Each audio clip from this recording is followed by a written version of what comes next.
এখনো তৃণমূল আওয়ামী লীগের যারা শেখ হাসিনার জন্য কান্নাকাটি করেন, আপনাদের জন্য আমার বড় মায়া হয়। যে মানুষটি নিজের ব্যক্তিগত প্রতিশোধ নিতে গিয়ে, তার পরিবারের হত্যার প্রতিশোধ নিতে গিয়ে এবং কিছু দুর্নীতিগ্রস্ত নেতা ও কিছু মাফিয়াদের মনের বাসনা পূরণ করতে গিয়ে দেশে ফ্যাসিবাদ প্রতিষ্ঠা করলো,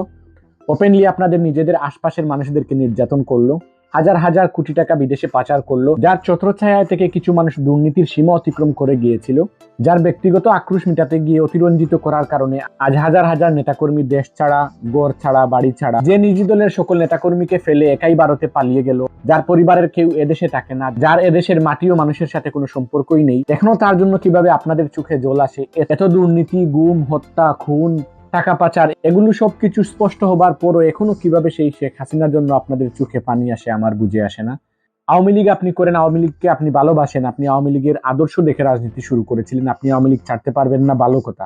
আওয়ামী লীগে বড় ধরনের সংস্কারের আবেদন করেন, শেখ হাসিনার মতো একটি অমানুষকে ভুলে গিয়ে তাকে বয়কট করে তাকে পাশে রেখে আপনারা দেশে দল গঠন করেন, আপনাদের দলে সংস্কার নিয়ে আসেন, তাহলে অবশ্যই আপনারা ভবিষ্যতে এদেশে রাজনীতি করার সুযোগ পাবেন। আপনারা যারা কোনো অপরাধ করেননি, আওয়ামী লীগের যে সকল অপরাধ চোখের সামনে আসতেছে, তো যেহেতু আপনি সেই অপরাধগুলো করেননি, তাহলে যারা অপরাধ করেছে এখন কেন ওই মানুষগুলিকে সাপোর্ট করে সেই সব অপরাধের বুঝে আপনি আপনার কাঁধে নিয়ে আসতেছেন? যে দেশ ও দোষের সাথে গাদ্দারি করে, দুর্নীতি করে, সে আপনার দলের নেতা হলেও আপনার বিবেকের দাবি তাকে বয়কট করা, তাকে ত্যায্য করা।